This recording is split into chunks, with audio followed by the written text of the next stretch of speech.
Hey everybody, and welcome to day 2 of this 365-day journey going from surviving to thriving with PTSD.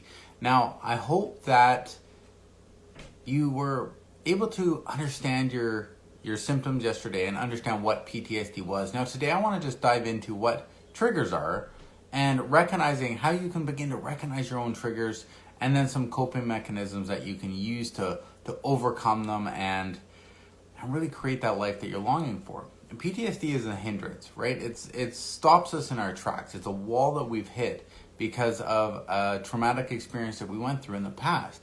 But what we can do is we can begin to move ourselves into a higher authority of who we want to be. But it takes awareness. It takes understanding of who we are in our lives, where we want to go.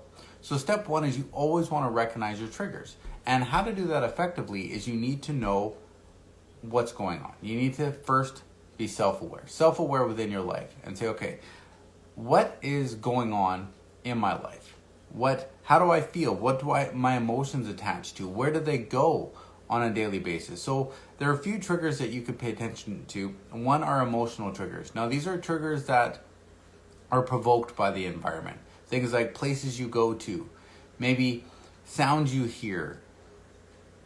Examples could be a traffic jam. Maybe you're in a car accident and being in traffic really bothers you. Maybe you have work-related trauma. So anytime you go to work, again, it triggers you.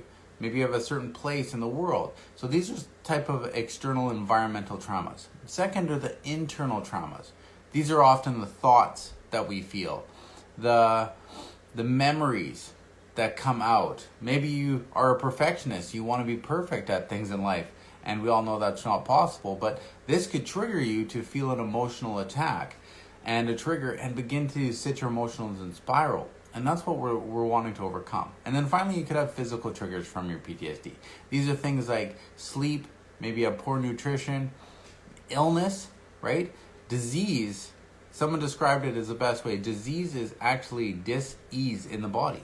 Right, so if you're living in disease, it's because you have dis-ease and you're stressed or you're not in harmony with yourself, and that's what's causing disease. So if you have an illness, you got to look at the underlying causes. Now, I'm not a doctor, so I'm not saying that all illnesses are caused because of stress, right? Like my son died at 16 months old because he had cancer. I'm not saying he was stressed his whole life.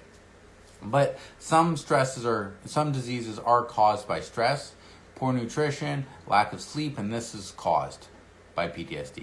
So some of the coping mechanisms that you can begin to use to help yourself get over these are mindfulness and meditation, right? Practice staying in the present moment. One of my favorite things to do is a grounding technique, where when I go to a field, I'll take off my shoes and just feel the grass in between my toes. I'll feel, if I'm at a beach, I'll feel the sand in between my toes and just close my eyes and just really meditate on it. And this allows me to bring myself back to the present moment. You can do the 5, 4, 3, 2, 1 rule. So if you're going through a trigger and let's say you're having an attack and you can go, okay, I need to reset here. I need to reset. I need to name 5 things I can see, 4 things I can feel, 3 things I can touch, 2 things I can smell, and 1 thing I can taste. And you just go through this and really bring yourself back to the moment that you're in. Also, deep breathing. Breathe in for 4, hold for 4, out for 4. That also will help you slow down your breath and remove that anxiety that you have. Do some exercise. I know that when people are feeling anxious, they like to go to a gym. They like to push themselves. They push their body to that next level. And this also helps alleviate some triggers. And it'll help you begin to rebuild that journey that you're going on. Do you have a therapist? Maybe you have a counselor.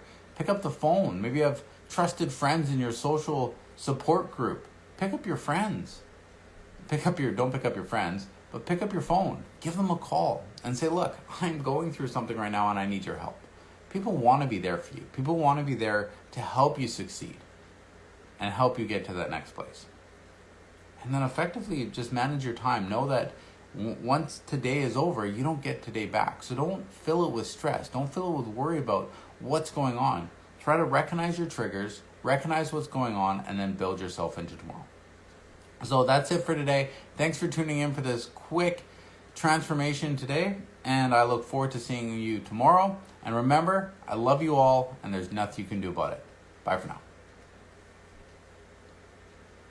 Now we take 5 minutes to